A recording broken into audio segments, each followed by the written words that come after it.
The war had been over for 11 years, and Dr. Harlan Wolper still talked to his dead wife. He did it quietly, the way a man talks to himself on a long drive through empty country. Not expecting an answer, but need the yes of the words out loud. He did it in the morning, before his first cup of black coffee. Standing at the window of his university-issued apartment, with his hands in his bathrobe pockets, watching the fog roll in off what remained of the coastline. He did it in the lab, sometimes, when the centrifuge was running, and the room filled with that low electrical hum that reminded him, for reasons he couldn't explain, the summer they'd spent on the Oregon coast 32 years ago. Before the Veth had come, before the sky had changed colors permanently, before the whole geometry of the world had shifted and refused to shift back. You'd hate the fog now, he told her. It's not the same. It smells different, like their atmosphere is still bleeding into ours. He poured his coffee. He didn't wait for her to answer. Outside, the campus of what was now called the Allied Reconstruction Institute, formerly the University of Southern California, 2/3 of it had been reduced to pale gray dust, was waking up. Students in surplus military jackets cut across the quad on their way to early lectures. A maintenance drone hummed past the window, trailing a blue service light. Somewhere below, someone was arguing loudly in Cantonese. The ordinary friction of a world that had survived something unsurvivable, and had stubbornly continued. Harlan finished his coffee and went to do the impossible. The lab was in the basement of Pell Hall, in a room that officially didn't exist. Not in the sense of classified black-budget secrecy, more in the sense that no one had bothered to update the building registry since the reconstruction, and so the room appeared on no official map, was assigned to no department, and generated no overhead costs for the Institute's perpetually beleaguered administration. Harlan had been using it for 4 years. He paid for the equipment out of his own research stipend and a secondary grant from an obscure post-war bioethics foundation that had, to his knowledge, never once read any of his reports. The room smelled of ozone and old solder and something else, something biological and faintly sweet, that Harlan no longer noticed. The walls were covered in the kind of organized chaos that other scientists found unsettling. Printouts of genomic maps, spectroscopic analyses of recovered Veth cellular material, handwritten equations layered over printed ones, photographs both scientific and personal. In the center of the room, on a steel table, sat a bioreactor the size of a small refrigerator, its sides misted with condensation, its interior glowing faintly amber through the observation port. Harlan pulled on gloves, sat down at his workstation, and began reviewing the overnight data. He was 61 years old. He had the kind of face that had been handsome once and had settled decades of work and grief and the specific wear of surviving a war he hadn't fought in, into something better, something more honest. His hair was white. His hands were steady. He moved through the lab with a practiced economy that his students found either impressive or unnerving, depending on their temperament. On the wall above his workstation, among the equations and printouts, there was a photograph. It was old, the edges soft and slightly overexposed in the way of photographs taken before the digital transition. A woman stood on a beach, laughing at something off-camera, her hair blown sideways by wind. She was beautiful. She had been dead for 32 years, not from the war. The war had come later. Her name had been Lucy. She had died in childbirth in the old world, when childbirth was still the kind of thing people died from, if the circumstances were wrong enough, and the hospital was too far away. Their son had lived. He was 31 now, living in Vancouver, doing something with water reclamation systems that Harlan was proud of but did not fully understand. He called on Sundays. They talked about the work, about the weather, about the state of the reconstruction. They did not often talk about Lucy. What Harlan was trying to do in the basement of Pell Hall would get him fired, at minimum. At maximum, it would get him brought before the Allied Reconstruction Ethics Commission and asked very pointed questions about the Veth biological materials, Prohibition Act of 2031, the terms of which he was quite certainly violating in several creative ways. He was trying to bring Lucy back, not in the way that sounds. Not through prayer or denial, or the kind of magical thinking that had proliferated in the years after the war, cults, and the grief tech companies and the personality simulation services that sold you a version of your dead through a chatbot trained on text messages. Harlan had nothing but contempt for all of that. The contempt of a man who understood precisely what living cells could do. What he was doing was science. The Veth, when they came, had brought with them a biological paradigm that human researchers were still, 11 years after the war's end, only beginning to decode. Their cellular architecture operated on principles that violated, or rather, transcended, the assumptions that had governed molecular biology since Crick and Watson. They could store information in ways that made DNA look like a filing cabinet compared to a quantum array. More importantly, for Harlan's purposes, they could reconstruct living systems from cellular templates with a fidelity that no human cloning technique had ever approached. The war had been, among other things, an education. Harlan had spent the last 6 years applying that education to a problem that was, strictly speaking, personal. The student's name was Yusuf Bekel, and he was standing in the doorway of the unofficial lab with an expression that oscillated between pressed and alarmed. "The door was open," he said. "It's never open," Harlan said without looking up. "I must have forgotten to close it." "Which means you walked past an open door and chose to enter instead of continuing about your business." "I was looking for your office." "My office is on the 3rd floor. This is the basement. The elevator goes down." Harlan turned around. Yusuf was 22, tall, with the slightly haunted look that most of the younger generation carried. The ones who'd been children during the Veth occupation, grown up in evacuation centers and prefab settlements, and had their formative years shaped by the particular combination of boredom and terror, defined life under alien administration. He was also, based on the file, Harlan had reviewed 3 days ago at the recommendation of his colleague Farida Osi, one of the most gifted pre-medicine students the Institute currently had enrolled. He was also, Harlan noted, carrying a battered military surplus backpack and wearing a jacket with an old Alliance insignia on the shoulder, which meant he'd had family in the armed resistance. "You reviewed my application," Yusuf said. He wasn't asking. "I reviewed 12 applications. Yours was the most interesting. Because of my xenobiology background. Because of what you wrote about the Veth cellular regeneration experiments. You were the only applicant who understood that those weren't weapons programs." Harlan stood, removed his gloves, and looked at Yusuf with the frank evaluating attention of a man who had spent 40 years assessing students. They were trying to maintain their own biology in an environment that was slowly killing them, which means their most advanced cellular technology was defensive, not offensive, which means the military analysis of their bioweapons programs missed the most important data entirely. Yusuf was quiet for a moment. "That's what I said in my paper. I know. That's why you're here." Harlan showed him around the lab. He did it the way he did most things, without preamble, without drama, with a kind of brisk confidence that made it clear he was not asking for approval. He walked Yusuf through the bioreactor setup, the cellular reconstruction matrix, the genomic archive. He explained the theoretical framework in the same tone he would use to explain anything else. An interesting puzzle, a problem worth solving. He did not yet show Yusuf the photograph. "What you're doing is illegal under Article 7 of the Biological Materials Prohibition," Yusuf said, when the tour was complete. Article 7 prohibits the use of Veth cellular technology for military applications or commercial exploitation. I am doing neither. Personal use isn't an exemption. Personal use isn't explicitly prohibited. There's a gap in the language. Harlan sat down. That wrote the prohibition was composed primarily of military lawyers and trauma surgeons. They were thinking about bioweapons and gray market tissue harvesting. They were not thinking about grief. Yusuf looked at the photograph on the wall for a long moment. "Your wife," he said, 32 years ago, pre-war. A medical failure that would have been preventable with better circumstances." Harlan's voice was even. It had been even on this subject for a long time. "I am a research biologist.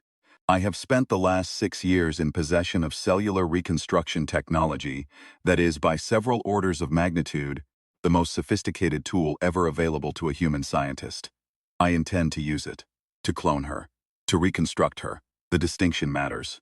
Cloning produces a genetic copy with no memory, no continuity of self, no relationship to the original except biological similarity. What I'm attempting is reconstruction from cellular memory. The Veth don't clone, they restore. The template carries more than genetic information. It carries traces of neurological pattern, hormonal history, immunological experience. The question is whether you can decode those traces with sufficient precision to reconstruct not just a body, but a person. No one has ever done that. No one has ever tried with this technology. Harlan looked at Yusuf steadily. I need an assistant with xenobiology training and a sufficiently flexible, ethical framework. Position pays slightly less than your current scholarship, and the hours are terrible. Dr. Farida Osi tells me you're considering dropping out to work on the coastal reclamation teams. The money is better. The money is always better in reclamation. If you stay in research, you'll be poor your entire career and you'll find it entirely worth it. You'll leave. Harlan paused. What made you stay in xenobiology when everyone else was moving to infrastructure? Yusuf was quiet for a long moment. Because I think we're missing something, he said finally. About the Veth. About what they were doing here. Everyone treats it as a closed file. They came. They occupied. They were driven out. We're rebuilding. But I look at their biology, and it doesn't read like an invasive species. It reads like something that was running out of options. Harlan studied him for a moment.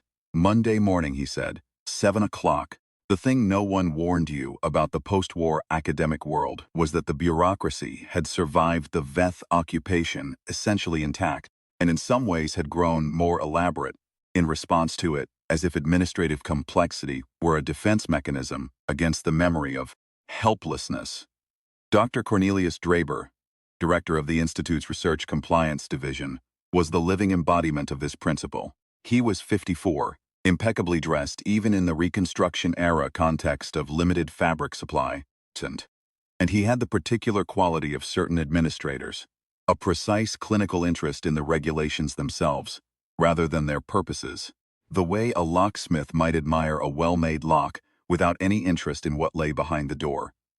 He had been watching Harlan for 2 years, not covertly. Draber was not the covert type. He watched openly, documentarily, with the patient attention of a man building a file. He sat on the oversight committee that reviewed Harlan's official grant reports.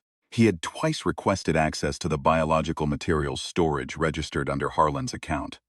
He had, 3 months ago, submitted a formal inquiry to the Post-War Bioethics Foundation regarding the specific parameters of Harlan's secondary grant. The inquiry had been met with institutional vagueness that Draber found deeply suspicious and Harlan found deeply satisfying. He's going to come for your lab, Yusuf said one afternoon 2 months into his assistantship, while reviewing the latest round of reconstruction data. He's going to try, Harlan said. He filed another inquiry with research compliance. Farida told me. He's trying to get your Veth materials access reviewed under the prohibition. He won't find what he's looking for because he's looking for the wrong thing. He thinks I'm running a commercial operation. He keeps looking for the revenue stream. Harlan made a note in his log. There's no revenue stream. There is only the work. That might be worse, ethically speaking. A commercial operation has a profit motive. What you're doing has a... Yusuf paused, searching for the word. Obsession. I was going to say conviction. Same thing in science. The ones who change things are always the ones who can't stop. Harlan looked up. What's your thesis status? I'm behind. Catch up. You need the credential if you're going to do this work after I'm gone. Yusuf looked at him oddly. After you're gone. I'm 61. Draber is going to mount a serious challenge within the year, and even if I win, which I intend to, these things take time and energy. I am planning for contingencies. Harlan turned back to his data. Also, I'm apparently being reassigned to Northfield campus next academic year. Draber arranged 4 months ago, and which I only found out about last week. Northfield. That's a professional exile. A place they send faculty they want to disappear without the messiness of dismissal. It is 40 kilometers from the nearest fully equipped laboratory. Harlan paused. I've already applied for a research mobility grant that would allow me to maintain this facility as an official field station. If the grant comes through, the relocation becomes irrelevant. And if it doesn't, Then we work faster. The crisis came from a direction Harlan hadn't been watching, which was the way crises generally came. Yusuf's girlfriend, Said, an engineering student with a quick mind and a laugh that Harlan had come to look forward to, who had become a peripheral fixture of the lab, in the way of certain people who appear in the margins of someone else's obsession, and, gradually, become essential. Said collapsed at a lecture on a Tuesday morning in October, not a faint, a collapse, the kind with no warning, no prodrome, no polite dissent, the kind that dropped her in the middle of a sentence while she was asking the lecturer a question about thermal dynamics, and left her on the floor of lecture room 7, with the particular stillness that meant something was seriously wrong. The campus medical team arrived in 4 minutes. The institute's emergency transport in 11. Yusuf was in Harlan's lab when his communicator went off, and Harlan watched the color leave the young man's face in a way that he recognized. The specific blanching of someone who has received information that rearranges all their previous assumptions about the day. Go, Harlan said. The matrix calibration is, I'll finish it, go. He watched Yusuf go, stood for a moment in the lab with the hum of the centrifuge and the amber glow of the bioreactor and the photograph of Lucy on the wall, thought about the particular arithmetic of grief. The way it accreted, layer by layer, year by year, till you couldn't always tell which layer was which. Then he finished the calibration and went to the hospital. The diagnosis was a cerebrovascular event of Veth-linked etiology. This was more common than the public health communications acknowledged, a residual consequence of the occupation-era atmospheric alterations. The trace compounds the Veth had introduced to maintain their own biological effort, which had turned out to have long-term effects on human neurological tissue that the post-war medical establishment was still mapping. Said was 23 years old, and she was in a coma, and the Institute's neurological team gave her a 40% chance of recovery and told Yusuf, as gently as they could, that the most likely outcome was permanent. Harlan sat with Yusuf in the hospital corridor for 3 hours that first evening. He did not say much. This was also a learned skill. The ability to sit with someone in the kind of pain that words make worse and simply refuse to leave. They're talking about discontinuation, Yusuf said, around the second hour. If there's no improvement in 4 weeks. Who is they? The medical team. The ethics board. Her family is in Nairobi, they can't. They're trying to get here, but the transit routes are. He stopped. He looked at his hands. She was asking about thermal dynamics, he said. She was in the middle of a sentence. I know. It doesn't make sense. He paused.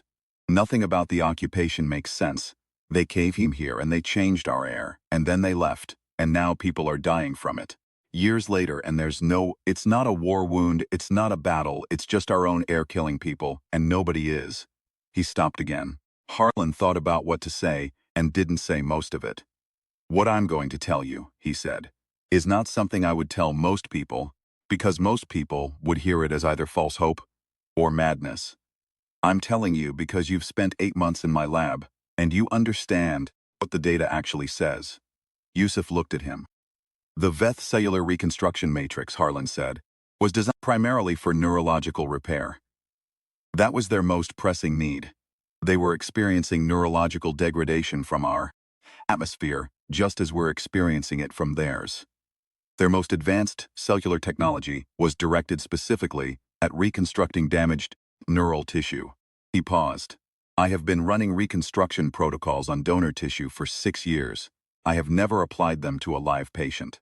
The ethics of doing so are complicated. Could it help her? I don't know, the honest answer. What I know is that it is the most sophisticated neurological repair technology that currently exists on this planet, and that the choice to use it or not use it is not mine. Yusuf was very still. Who does that choice belong to? To you, because she can't make it, and you're the person who knows her well enough to understand what she would want. Harlan looked at him directly. What you need to understand is that this is not a guarantee. It's not even a treatment in the conventional sense. It's an attempt to use Veth cellular intelligence, their cellular architecture's ability to read damaged tissue and propose repair, in a context it was never specifically designed for. It might do nothing. It might do harm. What does the data say? The data says it's possible. Harlan paused. The data also says that the neurological degradation from VETH atmospheric compounds is progressive, and that the 4-week timeline the ethics board has given her is not conservative. It's accurate. Yusuf sat with this for a long time. She told me once, he said finally, that the one thing she couldn't stand was people making decisions for her while she was in the room. She said she'd spent her whole childhood being moved around by decisions made above her head.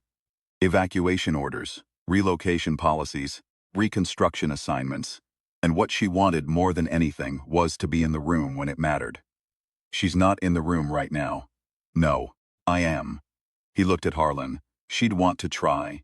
What happened over the next 3 weeks was later described, in the limited academic context in which Harlan eventually published his findings, sanitized, anonymized, stripped of personal detail, framed as a theoretical contribution to xenobiological medicine, as an experiment in adaptive cellular interface. What it felt like, to the people in the room, was something else entirely. Harlan worked nights. Yusuf worked whenever he wasn't at Sadie's bedside, which was most of the time he wasn't in the lab, because the hospital had relaxed its visitation policy in the way that hospitals did when the timeline was the kind that made strict policies feel absurd. The protocol was intricate. Calibrating the cellular reconstruction matrix to neurological tissue required a level of precision that made Harlan's original work look blunt by comparison, and the adaptive component meant that each session generated new data that informed the next. It was, in the purest sense, science. It was also, purest sense, desperate. Draber filed his formal complaint on a Thursday, 2 weeks into the treatment protocol.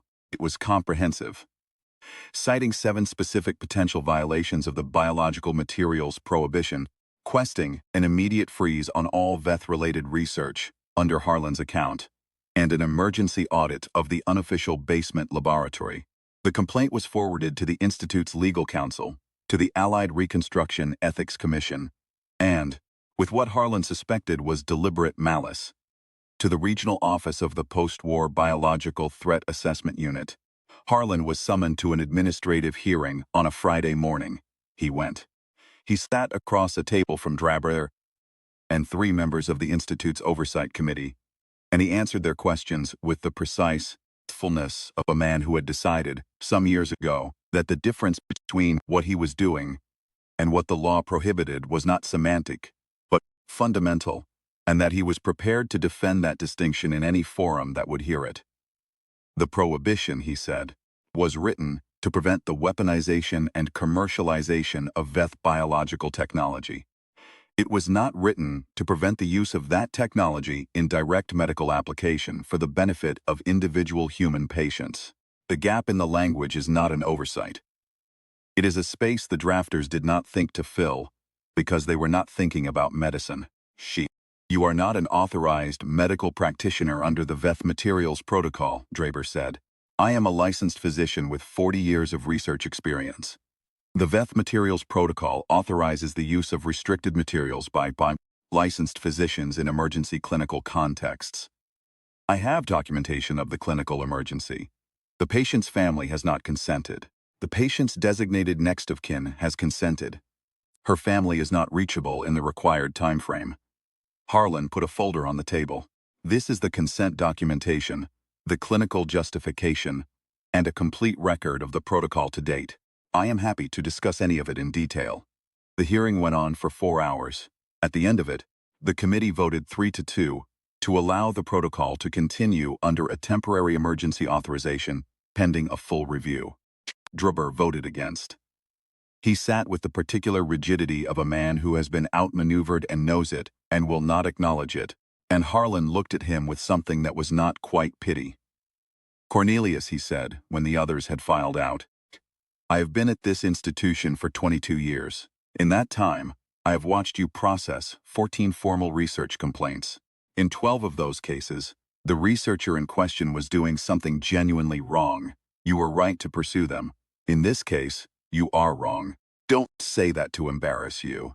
I say it because you are a careful man, and careful men ought to know when they've made an error. Burr looked at him for a long moment. The law is a map, Harlan said. The territory is what matters. He put on his coat and went back to the lab. Sade woke on a Tuesday. Not dramatically, not the movie version, the gasp and the sudden presence, the eyes flying open. She came back slowly, the way sleep dissolves, the way fog lifts. A change in her breathing patterns at 0340 that the monitoring system flagged. A response to the nurse's voice at 0412. Her eyes open, tracking, finding the ceiling and then the window, and then, at 0619 when he arrived for the morning shift, Yusuf's face. Harlan was not in the room. He was in the lab, watching the bioreactor's overnight logs, drinking his first cup of black coffee. His communicator showed a message from Yusuf. 3 words, no punctuation. The kind of message people send when they don't have the capacity for sentences. He read it twice.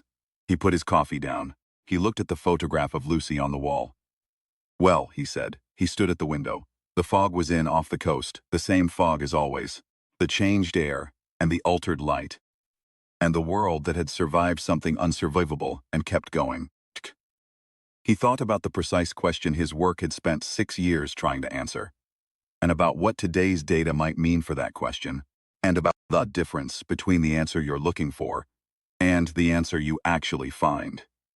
Then he thought about something else. Something smaller. He remembered Lucy's laugh. Not the sound of it, memory degrades. He knew the neuroscience of this better than most people. But the way it changed her face. The way her whole face committed to it, nothing held back. Full present tense joy, without any of the self-consciousness that most people layered over their emotional responses. He had thought about that laugh for 32 years. He had thought that if he could just solve the problem, if he could just decode the cellular architecture, reconstruct the template, recapture what had been lost, he could have it back. He sat with that thought for a long time. What Sade's recovery proved was not what he had spent 6 years trying to prove. What it proved was narrower, more specific, more honest, that the technology could repair. That the cellular intelligence the Veth had developed to maintain themselves in a hostile environment could be redirected, applied, used in service of a different biology's needs. That something from the war, something from that long, terrible education, be turned toward healing. That was real. That was documented. That was science he could publish, and other scientists could build on. And that building could matter to people who were dying from the slow residue of the occupation, people who had nothing to do with his grief, and who deserved someone paying attention to them. He looked at the photograph. He thought about Boris and Sadie. The specific texture of what they had, the way Yusuf's voice changed when he talked about her, the ordinary alive particularity of 2 people who knew each other and were known. He thought about what it meant that he had spent 6 years and enormous scientific capital trying to reconstruct something that those 2 young people had and didn't need to reconstruct. He thought about what Lucy would have said about that. He knew what she would have said. He knew her. That was the thing he kept forgetting in the abstraction of the project. He knew her. 32 years of carrying someone in your memory gives you something that no cellular reconstructions could replicate, which was the accumulated texture of who they were, the specific weight of their presence, the particular quality of knowing someone well enough to hear their voice in your own decisions. He already had Lucy. He had always had Lucy. He had been trying to rebuild the house when he was already living in it. He received the collaboration request from Dr. Ananya Patel at the New Delhi Reconstruction Institute on a Wednesday morning in December, 3 weeks after Sade's discharge from the hospital. The message was precise and careful. A researcher who knew exactly what she was asking and understood the legal complexity and had taken pains not to pretend otherwise. Her team had been documenting a cluster of Veth-linked neurological cases in the Delhi corridor.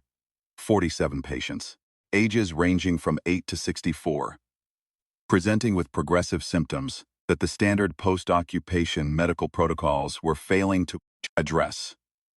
She had read a preprint of a paper that Harlan hadn't technically published yet, circulated informally through the Xenobiology Network, which meant someone had forwarded it, without his permission, which meant his work had gotten out further than he knew.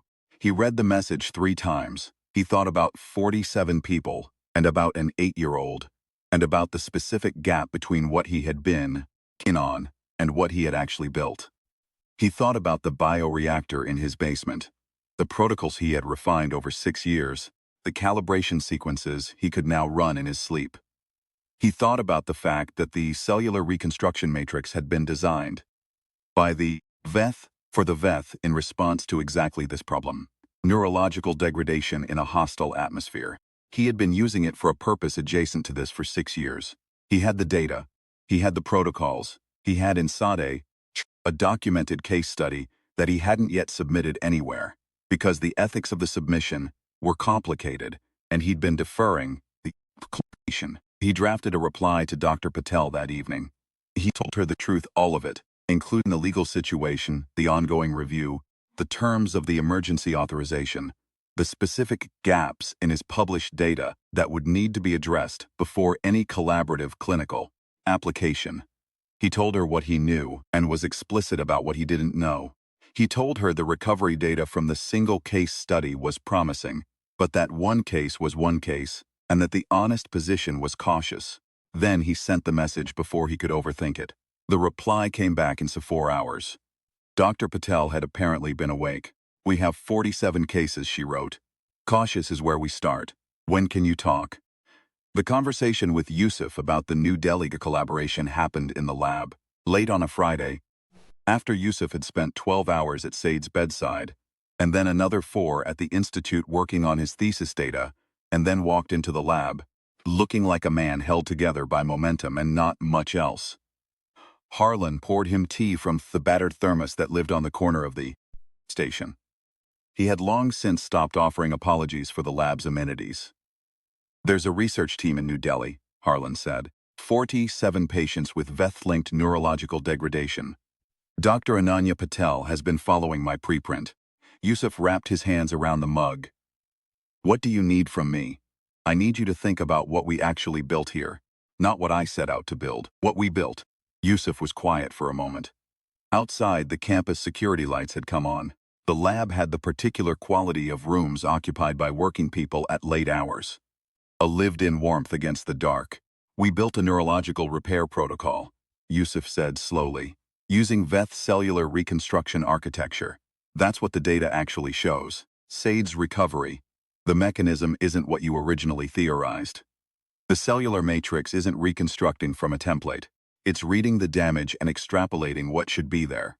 Like," he searched for the analogy, "like autocomplete, but for neural architecture." "Yes. That's a completely different application than what you filed the original research for." "Yes. You've been running a neurological repair program for 6 years, while thinking you were running a resurrection program." Harlan looked at him for a moment. "I've been running both, but the useful one is the former." Yusuf sat with his tea. He looked at the bioreactor, at the data on the workstation screens, at the photograph on the wall.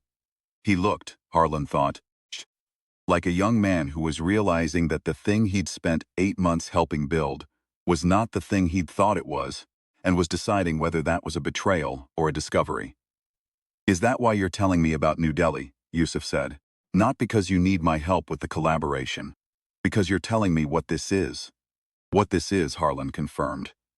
Another silence. Yusuf drank his tea. The centrifuge hummed. 47 people, Yusuf said, starting. There are documented cases across 12 reconstruction zones. The Delhi cluster is the most concentrated, which makes it the easiest study population, but it's not isolated. This is a systemic problem.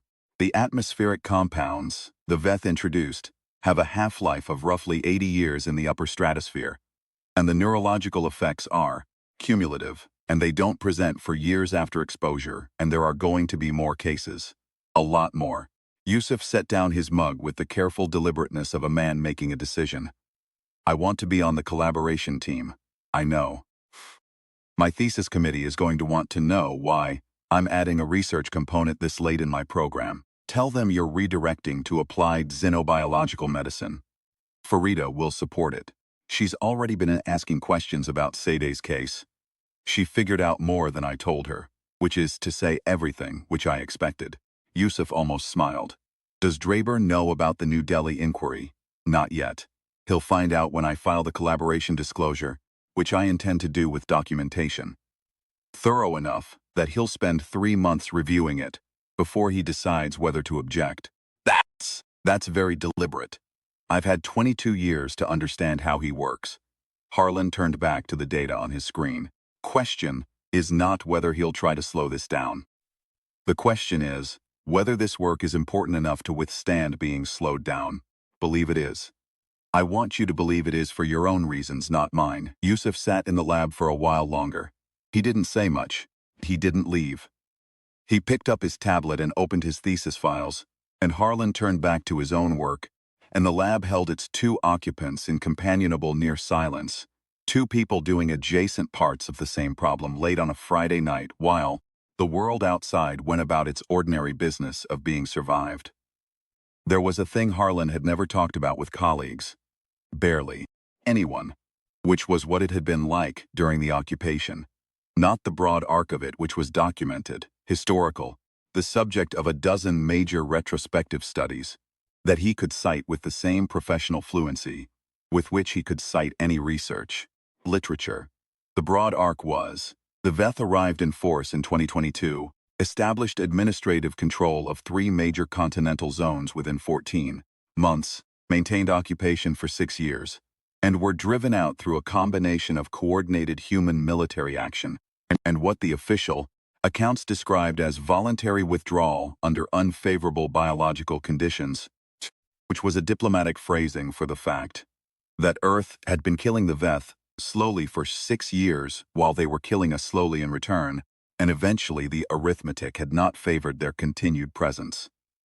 What Harlan didn't talk about was what it had been like to spend 6 years as a research biologist under alien administrative control, continuing to work, continuing to publish, in the carefully constrained way that occupation authorities allowed, continuing to think, because thinking was the one thing that could effectively prohibit, and he had known that, and had spent 6 years being very, very careful about what he thought and who knew it. He had spent 6 years watching the VETH biology, watching them work, watching them maintain their own physiology in an environment that was slowly, incrementally, at a cellular level, making them sick. He had been the only person in his research cohort, at the time, who understood what he was watching.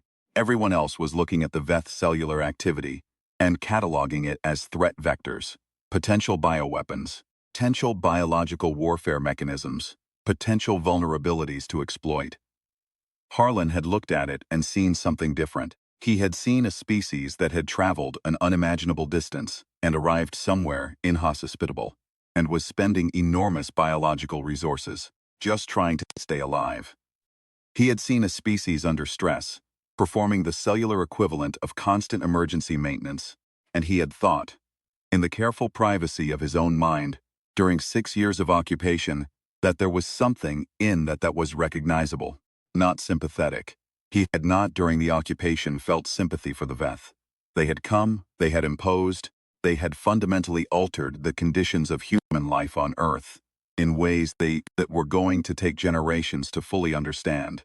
He had lost colleagues and students, and had spent 2 years in a restricted zone, and had watched people he cared about make desperate decisions under impossible circumstances.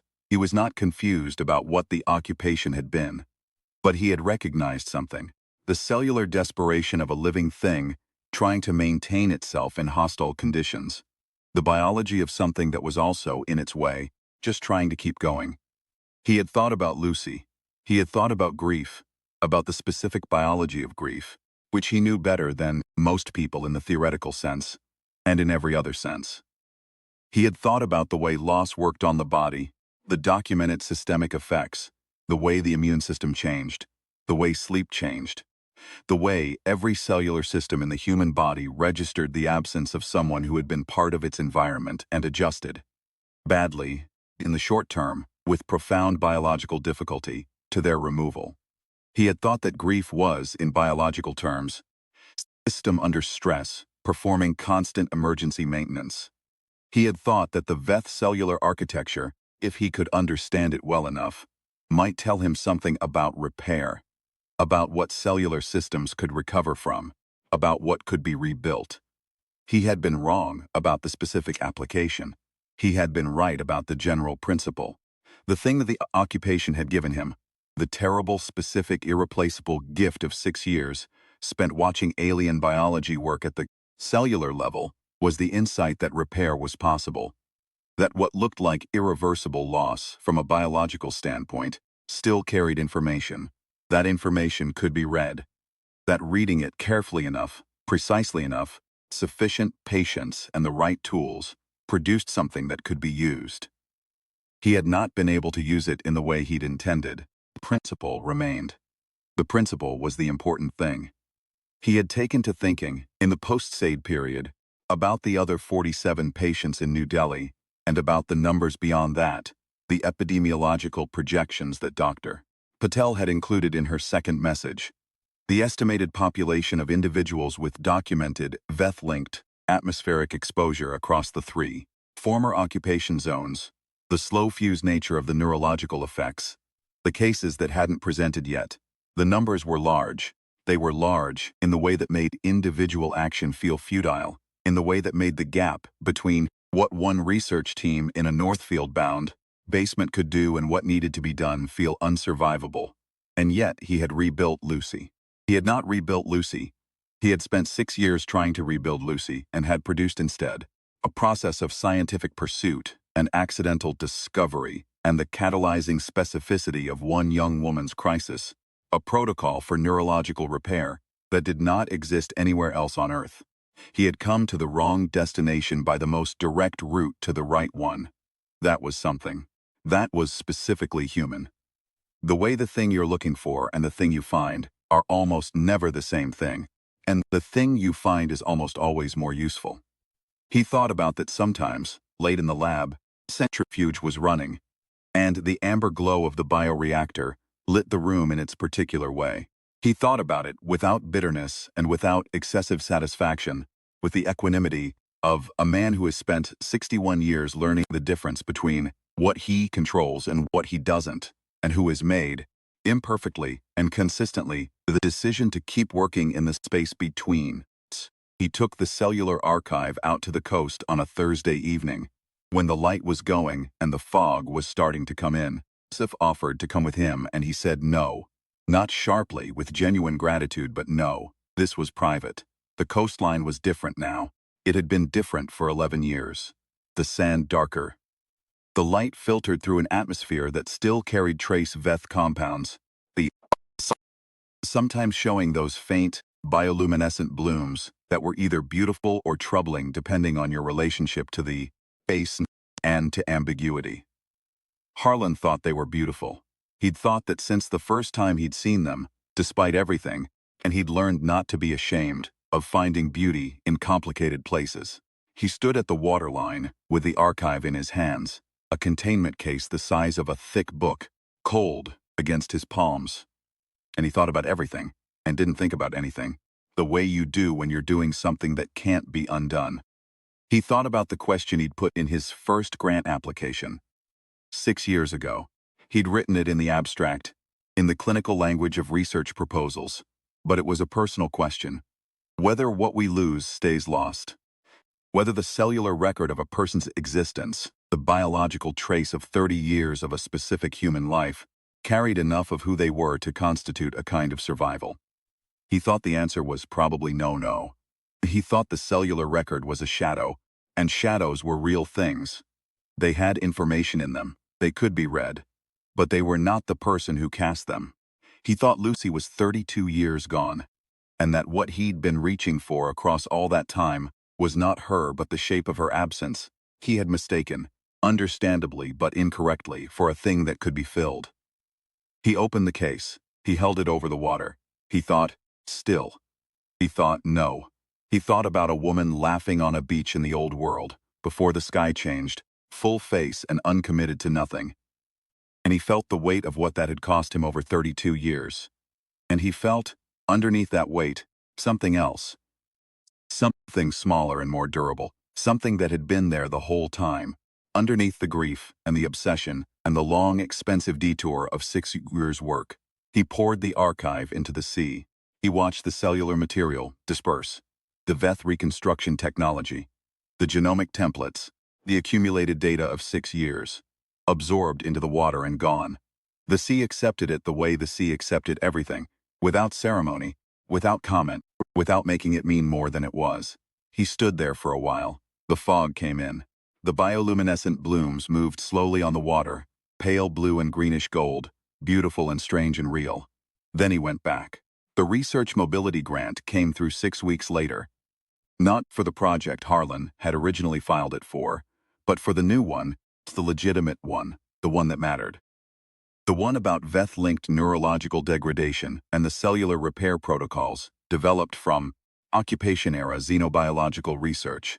The one that had Sadie's recovery as its first documented case study and which had, in the interim, attracted the attention of 3 other research teams who wanted to collaborate. The grant followed Harlan to Northfield. Draper forced Fuldish, in the formal correspondence of these things, that the original transfer to Northfield had inadvertently resulted in a significant expansion of the Institute's research capacity in an underserved area, which was technically true and which he seemed to find deeply unsatisfying. Yusuf came to Northfield too, and Sadie, who was finishing her engineering thesis and who had decided after her recovery redirect her focus toward the intersection of xenobiological environmental science and infrastructure, toward understanding what the VETH, atmospheric compounds, were actually doing to the air, and whether it was possible to design systems that would mitigate the long-term effects. It was, she explained to Harlan, the same problem she'd been working on before, just from the inside. The Northfield campus was small and underfunded, and 40 kilometers from the nearest fully equipped laboratory, and within 8 months, it had more active research grants than the main campus, and was starting to acquire a reputation in the international xenobiology community that Draper found, from his institutional distance, galling. Harlan had a new lab. It smelled of ozone and biological materials, and the particular clean smell of work in progress. He had a new photograph on the wall, or rather the same photograph, because he'd taken it with him, but he looked at it differently now. He looked at it the way you look at something that belongs in the room, that is part of the room. That doesn't need to be anything more than what it is. He still talked to her sometimes. In the mornings before the coffee, standing at the window watching the fog come in. The work is good, he told her. We're helping people. Yusuf figured out a protocol variation last week that cuts the calibration time in half. He's going to be extraordinary. He paused. Sade is extraordinary too. You would have liked them. He stood at the window for a while. I figured something out, he said. Probably took me longer than it should have. But I figured it out. He didn't say what it was. She would have known. He poured his coffee and went to do the work. Outside, the campus was waking up. The fog was in off the coast. Somewhere in it, the bioluminescent blooms were fading as the light came up. Alien and beautiful and real. Persistent strangeness of a world that had been changed, and had changed back in ways that weren't entirely undone, and were, when you looked at them with the right kind of attention, not entirely wrong. The world that had survived something unsurvivable. The world that had kept going. Harlan thought that was the thing, really. That was the whole of it. Not the victory, not the defeat of the VETH, not the reconstruction, or the grants or the papers, or the proof of anything. Just the keeping going. The stubborn, impractical, specifically human insistence on keeping going when all the logic said stop. On doing the work. On staying in the room. He sat down at his workstation and opened his morning data. And the centrifuge hummed its low electrical note, and outside the fog moved over the changed coast, and Dr. Harlan Wolper, eccentric, obsessive, 61 years old, and improving, began another day at the edge of what was possible, looking for the next true thing.